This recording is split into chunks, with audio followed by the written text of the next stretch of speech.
Hello students, आज हम लोग स्टार्ट करते हैं kinematics. Kinematics means study of motion. Kinematics क्या पढ़ेंगे इसमें हम लोग? Study of motion. Study of motion इसमें हम लोग काइनेमेटिक्स में दो चैप्टर्स एनसीईआरटी में है ना। Chapter 3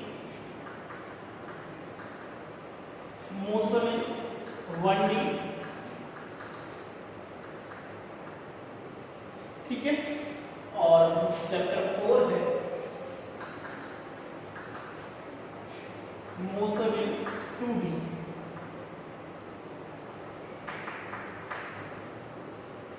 motion in 1 dimension means straight line motion, x axis के अलॉन्ग या फिर बाई एक्सिस के अलॉन्ग, ओनली वन एक्सिस के अलॉन्ग, है ना। Motion in straight line,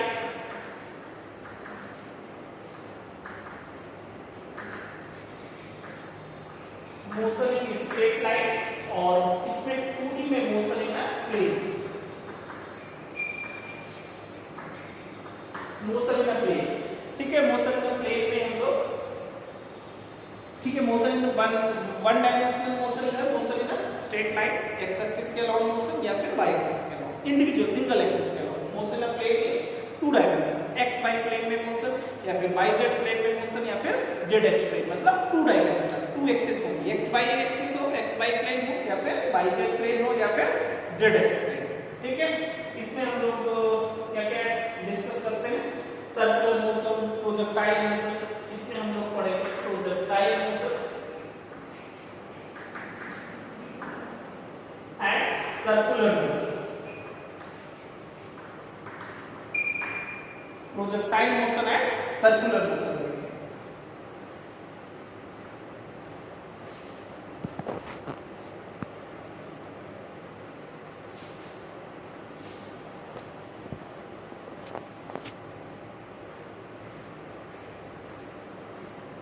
kinematics क्या है? Study of motion.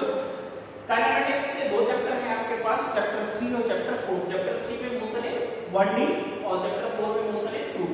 इसमें हम लोग पढ़ेंगे मोशन है straight line, one dimensional motion, जैसे कि रोड पे कोई बॉडी जा रही है एक्स एक्सिस में या फिर वर्टिकल फ्री फॉल वाला, है ना। 2 डायमेंशनल मतलब वन डायमेंशनल वाई एक्सिस में मोशन या फिर वन डायमेंशनल एक्स एक्सिस में मोशन, इंडिविजुअल। और 2 डायमेंशनल मोशन है मोशन इन प्लेन, जैसे एक्स वाई प्लेन में बॉडी मूव हो रही है या फिर वाई जेड प्लेन में या फिर जेड एक्स प्लेन में। इसमें क्या क्या टॉपिक है? प्रोजेक्टाइल मोशन और सर्कुलर मोशन। ये चैप्टर 4 में आएगा, चैप्टर 3 में आएगा। और ये जो टॉपिक काइनेमेटिक्स पढ़ने से पहले हम लोग को बेसिक मैथमेटिक्स के 3 टॉपिक्स, हम लोग ने बेसिक मैथमेटिक्स के टोटल 6 टॉपिक्स थे, 3 टॉपिक्स हम लोग ने स्टार्टिंग में डिस्कस किए, है ना। क्वाड्रेटिक इक्वेशन वाला, क्वाड्रेटिक, ठीक है, लॉगरिथमिक वाला पोर्शन, क्वाड्रेटिक वाला पूरा पोर्शन हम लोग ने डिस्कस कर लिया था। और फिर हम लोग ने उसमें ट्रिग्नोमेट्री डिस्कस कर लिया था, ट्रिग्नोमेट्री हो गया था, है ना। अब बेसिक मैथमेटिक्स के 3 टॉपिक्स पढ़ने हैं हम लोग, है ना। कोऑर्डिनेट ज्योमेट्री, है ना, कोऑर्डिनेट ज्योमेट्री, डिफरेंशिएशन और इंटीग्रेशन और वेक्टर्स। ये 3 टॉपिक्स हम लोग बेसिक मैथमेटिक्स के इसमें यूज होंगे। बेसिक मैथमेटिक्स के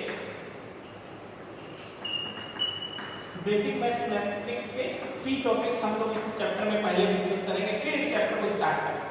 ये इस चैप्टर स्टार्ट करने से पहले हम लोग 3 बेसिक मैथमेटिक्स के टॉपिक पढ़ेंगे जो ज्यादा यूज होंगे इसमें। फर्स्ट कौन सा यूज होगा? कोऑर्डिनेट ज्योमेट्री,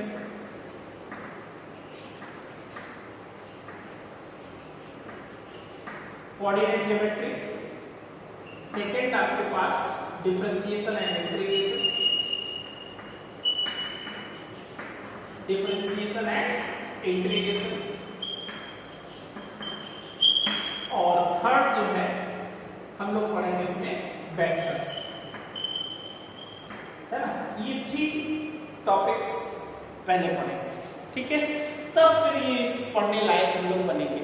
क्या? काइनेमेटिक्स, स्टडी ऑफ मोशन तब करेंगे जब बेसिक मैथमेटिक्स के 3 टॉपिक हम लोग पढ़ लेंगे। तो फर्स्ट आज स्टार्ट करते हैं हम कौन सा? Coordinate geometry. कोऑर्डिनेट ज्योमेट्री में ग्राफ्स का पोर्शन हम लोग पहले देखते हैं, तो ग्राफ्स डिस्कस करेंगे पहले।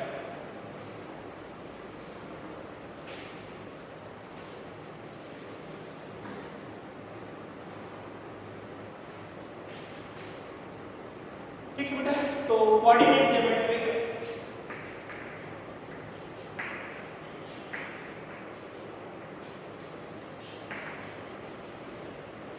फर्स्ट हम लोग बात करते हैं इसकी स्ट्रेट लाइन।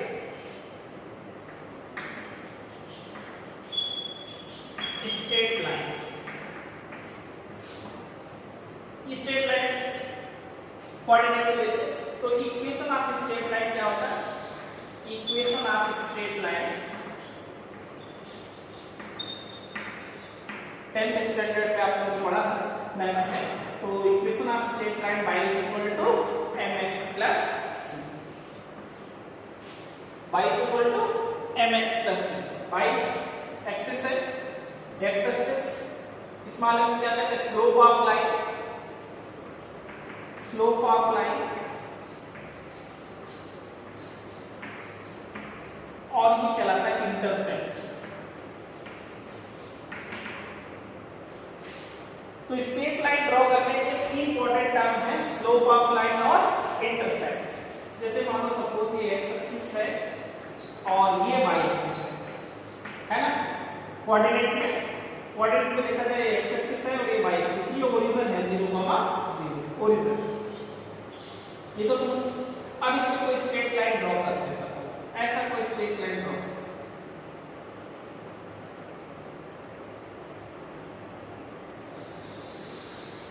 ये सपोज लाइन है,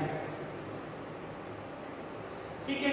तो ये जो x एक्सिस से लाइन बन रही है, जितना एंगल एंटी क्लॉकवाइज होने को लाता है थीटा मान लो सपोज, और ये जो वैल्यू है वो क्या कहलाता है? c। स्लोप क्या है? Slope of line, slope of line जो है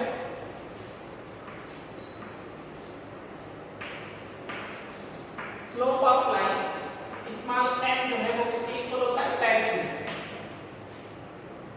स्लोप का मींस क्या है? स्लोप ऑफ लाइन का means rate of change of y with respect to x।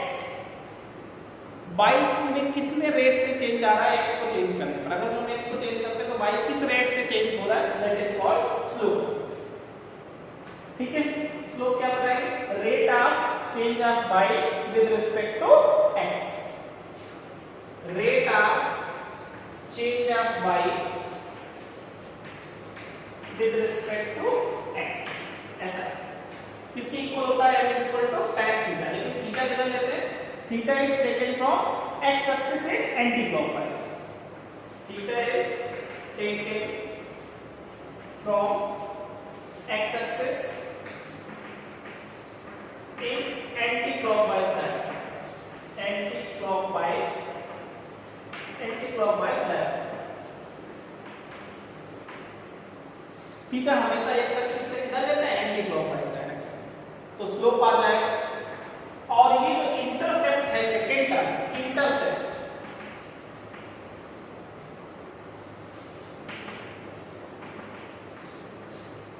Intercept c। Intercept क्या होता है? The value coordinate of y when x equal to 0। c का मींस क्या है? Coordinate of y when x equal to 0। जब x 0 है तो इसके कोऑर्डिनेट क्या है? 0, 0। तो जब x 0 है तब जो y के कोऑर्डिनेट होंगे दैट इज कॉल्ड इंटरसेप्ट। ठीक है, तो दो टर्म स्ट्रेट लाइन ड्रॉ करने में ये दोनों टर्म भी इंपॉर्टेंट है, इंटरसेप्ट और स्लोप। इन्हीं के बेसिस पे हम लोग स्ट्रेट लाइन ड्रॉ करते हैं। जैसे हम लोग ने फर्स्ट की बात करें, कैसे हम लोग स्ट्रेट लाइन ड्रॉ करते हैं? केस फर्स्ट, सपोज स्लोप भी कैसा है? पॉजिटिव है एंड इंटरसेप्ट भी पॉजिटिव। केस फर्स्ट में तो स्लोप क्या है? If theta is less then 90 तो स्लोप कैसा आएगा? पॉजिटिव आएगा। tan 90 तक वैल्यू कैसी होती है? पॉजिटिव। तो इफ थीटा कैसा होना चाहिए? Less than 90 degree. Less than 90 degree है तो स्लोप पॉजिटिव आएगा, और इंटरसेप्ट पॉजिटिव है, इसका मतलब वैल्यू किधर है? स्लोप का पॉजिटिव होता है, स्लोप का नेगेटिव होगा। ध्यान रखना, अगर जो y क्या हो रहा है? If y increases with increase of x, slope is positive. If y decreases with increase of x, तो स्लोप कैसा होगा? नेगेटिव। पॉजिटिव स्लोप कब होगा? पॉजिटिव स्लोप किस केस में आएगा? Positive slope. पॉजिटिव स्लोप कब होगा? When y increases with increase of x,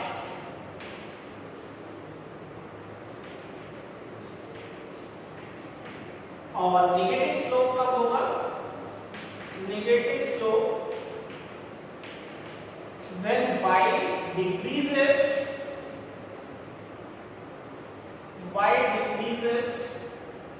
with increase in x, ऐसा x को अगर आप इंक्रीज करो और y डिक्रीज हो तो नेगेटिव स्लोप होगा। नेगेटिव स्लोप में थीटा ग्रेटर देन 90 होगा और इसमें थीटा लेस देन 90। थीटा अगर लेस देन 90 है तो स्लोप कैसा आएगा? पॉजिटिव, और थीटा अगर जो ग्रेटर देन 90 है तो स्लोप कैसा होगा? नेगेटिव। ठीक है, तो ये पॉइंट ध्यान रखेंगे इन दोनों टर्म्स में। ये जो हम लोग ने स्ट्रेट लाइन ड्रॉ की इसमें स्लोप देखो 90 से कम है तो स्लोप कैसा हो गया? पॉजिटिव, और इंटरसेप्ट पॉजिटिव है क्योंकि 0 से ऊपर वैल्यू। देखो इसमें x बढ़ेगा तो y भी बढ़ेगा, x इंक्रीज करोगे तो y की वैल्यू भी क्या हो रही है? इंक्रीज हो रही है। इसका मतलब ये स्लोप कैसा है? पॉजिटिव है, और इंटरसेप्ट तो पॉजिटिव है, दिख रहा है। तो बेसिक पॉइंट ध्यान रखेंगे स्ट्रेट लाइन में, equation of straight line y = mx + c। तो equation straight line equation draw करना है तो सबसे ज्यादा इंपॉर्टेंट बात दो चीजें होती है, एक तो स्लोप और इंटरसेप्ट। स्लोप किसके इक्वल होता है? m = tan थीटा का। स्लोप का मीनिंग क्या है? Rate of change of y with respect to x। ठीक है, तो और थीटा कैसे लेते हैं? जैसा theta is taken from x axis से एंटी क्लॉकवाइज डायरेक्शन, और c का मतलब coordinate of y in x = 0। इन दोनों के बेसिस ये स्लोप का पॉजिटिव होगा कब नेगेटिव, तो ये दोनों पॉइंट पे ध्यान रखें। इन्हीं के बेसिस पे हम लोग स्ट्रेट लाइन ड्रॉ करते हैं। ये फर्स्ट स्ट्रेट लाइन हो गया।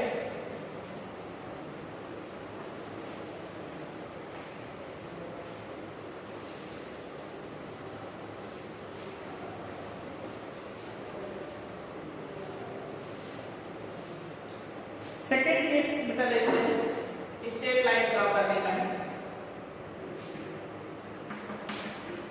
स्लोप पॉजिटिव है लेकिन इंटरसेप्ट नेगेटिव।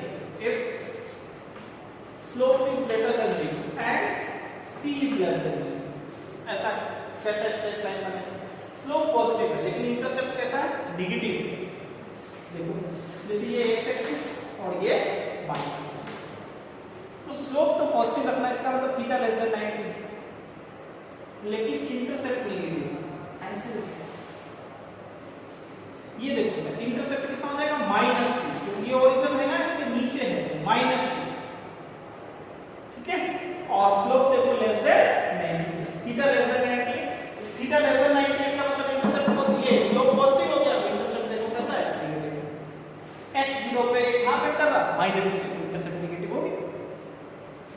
सपोज मान लो आपको केस थर्ड देखो, मान लो स्लोप जो है less than, if slope is less than 0 and intercept is positive, suppose slope आपकी नेगेटिव है, कैसा काम है?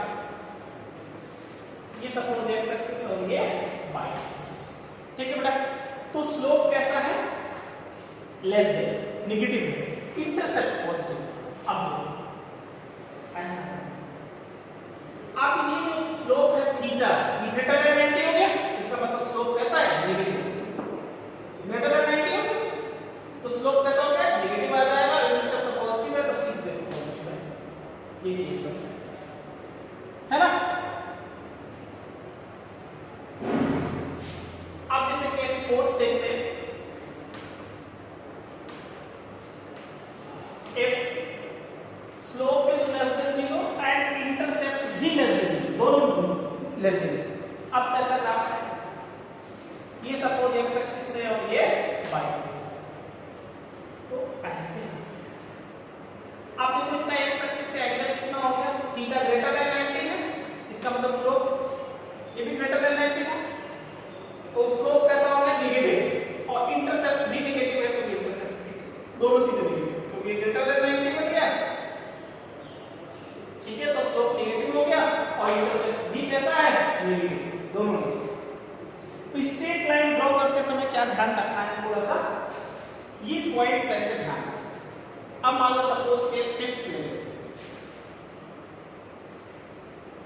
केस फर्स्ट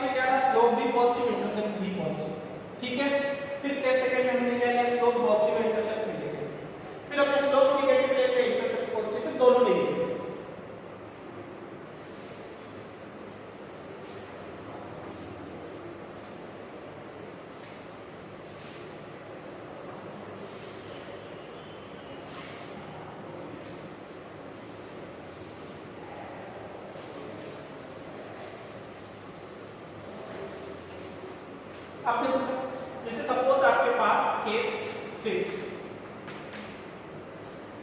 इफ स्लोप जो है वो स्लोप 0 है या स्लोप चलो पॉजिटिव है एंड इंटरसेप्ट 0, स्लोप पॉजिटिव लेकिन इंटरसेप्ट 0। अब बेटा कभी भी इंटरसेप्ट अगर तो 0 है तो मतलब कहां से पास होगा? ओरिजिन से, 0,0 से। और स्लोप पॉजिटिव है तो लेस देन 90 की तरफ रखो, थीटा लेस देन 90 हो गया। तो ऐसा स्ट्रेट लाइन है। तो इसी में नेक्स्ट पूछ दिया जाए case 6, if slope is less than negative and c equal to 0, intercept 0 है लेकिन स्लोप नेगेटिव है, और स्लोप अगर तो नेगेटिव है तो ऐसे, ताकि जो थीटा है वो ग्रेटर देन 90 और इंटरसेप्ट तो है क्योंकि ओरिजिन से पास। ठीक है, नेक्स्ट मान लो केस 7, इफ स्लोप 0 है लेकिन इंटरसेप्ट कैसा है? पॉजिटिव। आसान बात, ठीक है, बाय एक्सिस से एक्स एक्सिस। अब की स्लोप ही 0 है, स्लोप 0 है तो एक्स एक्सिस के पैरेलल आ जाता है ऐसे। और केस 8 देख लिया जाए, if slope equal to 0 and intercept is less than negative, तो जब भी स्लोप अगर तो 0 है तो parallel to x axis line जाएगी माइनस ऐसे। ये टाइप से आप स्ट्रेट लाइन ड्रॉ कर सकते हो। ठीक है, आप देखो हम लोग कुछ एग्जांपल ले लेते हैं, ड्रॉ करके देखते हैं।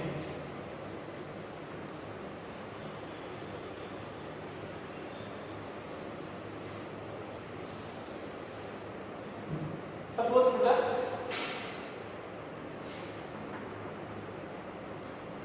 y is equal to √3x plus 5 ऐसा है, ये इक्वेशन ड्रॉ करना है स्ट्रेट लाइन पे। तो इसको कंपेयर करो, y is equal to mx plus c, तो c तो प्लस 5 ग्रेटर देन 0 और स्लोप कितना है? √3 और स्लोप होता है किसके इक्वल है? tan theta. तो थीटा 60 डिग्री आता है, तो थीटा 60 डिग्री होगा वो कहां से जाएगी? 5 मीटर से। तो कहां कैसा स्ट्रेट लाइन बनेगा? ये x एक्सिस, ये y एक्सिस और 5 मीटर से स्टार्ट, कहां से? 5 से और 60 डिग्री। तो ये एंगल कितना लगाना पड़ेगा? 6 ऐसे। तो इस टाइप से ड्रॉ करेंगे स्ट्रेट लाइन। ठीक है,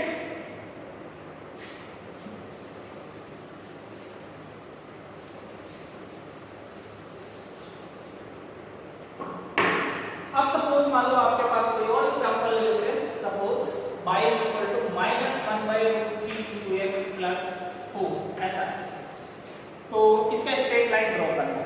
देखिए बेटा y is equal to किसके बन जाएगा? mx plus c, तो c तो 4 है पॉजिटिव है, लेकिन स्लोप कैसा है? नेगेटिव है, -1/3। तो tan थीटा -1/3 किसकी वैल्यू होती है? -150। तो थीटा 150 डिग्री आएगा, 90 से ज्यादा आएगा क्योंकि नेगेटिव स्लोप है। तो कैसा स्ट्रेट लाइन बनता है? ये x एक्सिस और ये y एक्सिस, और ये वैल्यूज हम टेबल आपको बना चुके थे ट्रिग्नोमेट्री में, है ना, उससे देखिए। तो स्लोप कैसा है? 4, ये 4 से तो जाएगा, है ना, लेकिन ऐसा कुछ नहीं,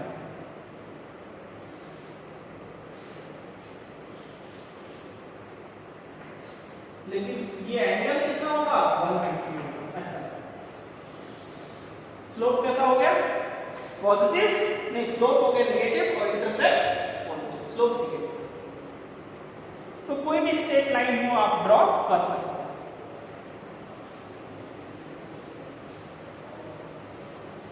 तो किसी भी स्ट्रेट लाइन ड्रॉ करने के लिए आपको क्या? 2 टर्म चाहिए, स्लोप और इंटरसेप्ट, है ना।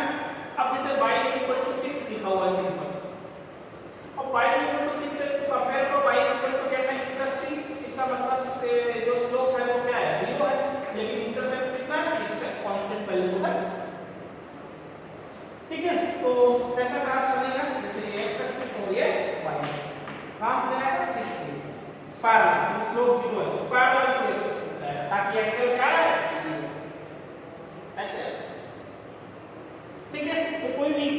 गिवन होगी आप उससे क्या कर सकते हैं, स्ट्रेट लाइन ड्रॉ कर सकते हैं। ठीक है, और ये वैल्यू समझ आ गई, स्लोप कब नेगेटिव होगा, जब 90 से ज्यादा एंगल होगा, स्लोप पॉजिटिव होगा तो एंगल 90 से कम होगा। तो इन दोनों वैल्यूज पे स्लोप और इंटरसेप्ट के बेसिस पे हम लोग स्ट्रेट लाइन ड्रॉ कर सकते हैं।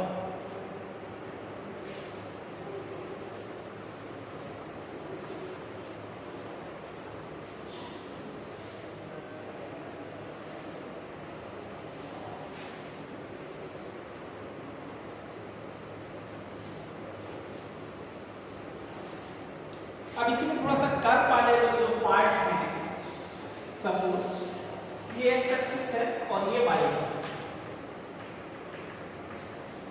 है ना, और आपसे कहता है कि ऐसा कर, ऐसा कर, इस पॉइंट पे स्लोप कैसा होगा, पॉजिटिव होगा या नेगेटिव, इस पॉइंट पे स्लोप कैसा है, पॉजिटिव है कि नेगेटिव है। तो इस पॉइंट पे क्या करो, पता है, टेंजेंट ड्रॉ करके देखिए, टेंजेंट ड्रॉ किया, जो थीटा है वो ग्रेटर देन 90 है, इसका मतलब पॉइंट P पे स्लोप कैसा होगा, negative. At point P slope is negative.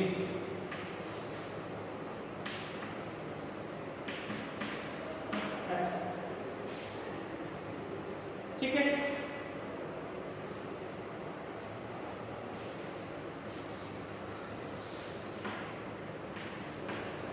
इस पॉइंट पे स्लोप कैसा आ गया, अब इसी को अगर जो हम थोड़ा सा चेंज कर देते हैं,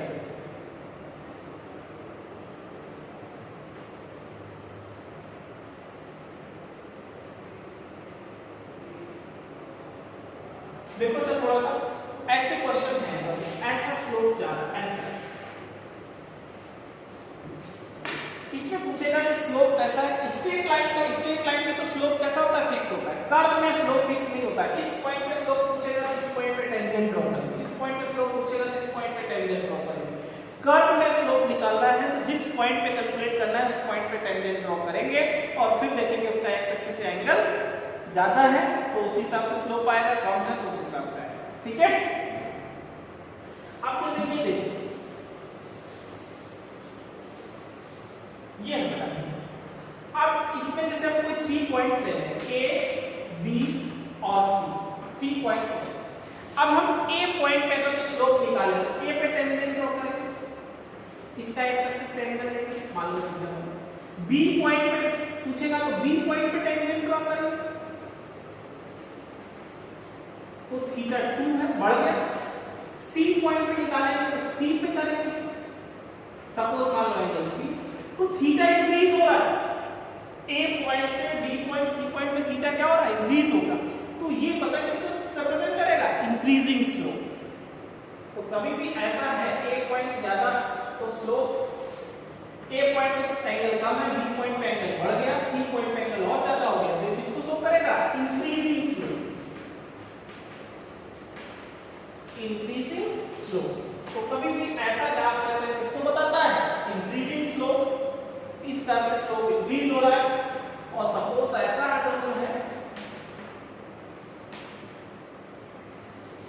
ऐसा बना, इसमें अगर तो आप 3 पॉइंट्स लो ए बी और सी, तो ए पॉइंट पे जो होगा वो एंगल ज्यादा होगा, मान लो सपोज एंगल कितना है, थीटा 1 है, बी पॉइंट पे लेंगे तो एंगल कम हो जाएगा,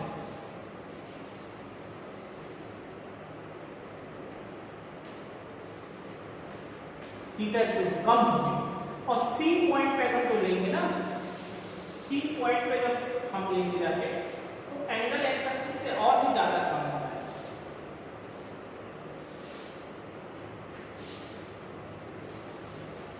थोड़ा सा इधर लिखी जाए तो ऐसा हम ले लेते हैं, तो टेंजेंट ड्रॉ करके देखेंगे तो ऐसा और भी ज्यादा कम एंगल आएगा, तो इसमें थीटा 1 सबसे ज्यादा था, थीटा 2 कम हुआ, थीटा 3 और भी कम हुआ, तो इसमें स्लोप जितना हम लोग आगे इस कर्व में जा रहे हैं तो स्लोप क्या हो रहा है, डिक्रीज हो रहा है, तो ध्यान रखिए ये शो करता है डिक्रीजिंग स्लोप,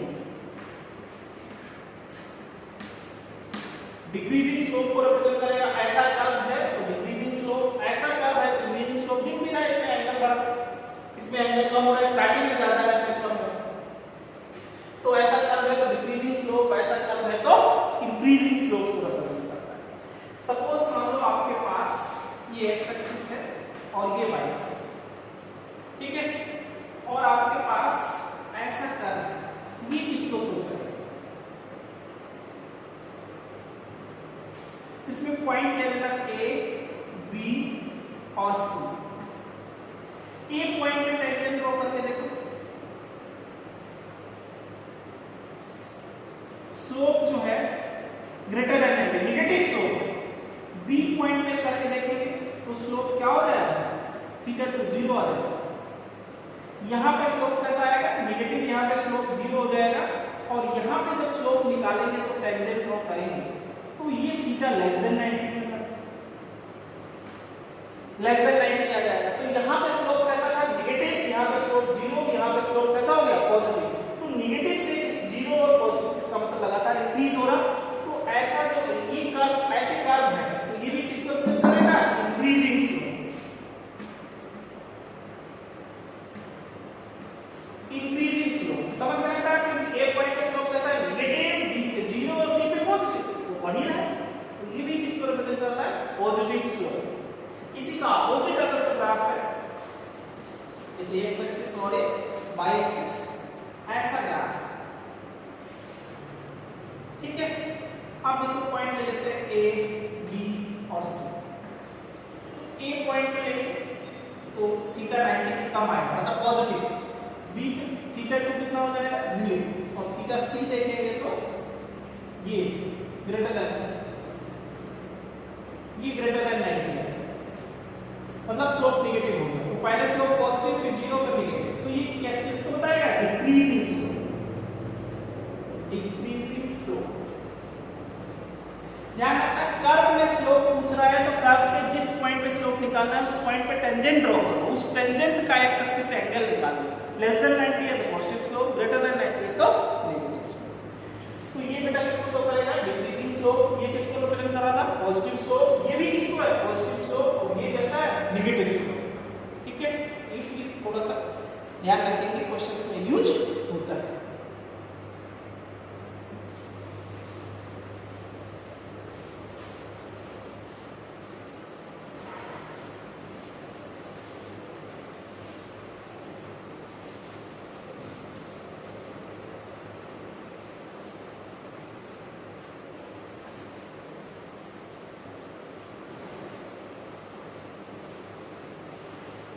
ठीक है बेटा, तो ये कंप्लीट करेंगे आप।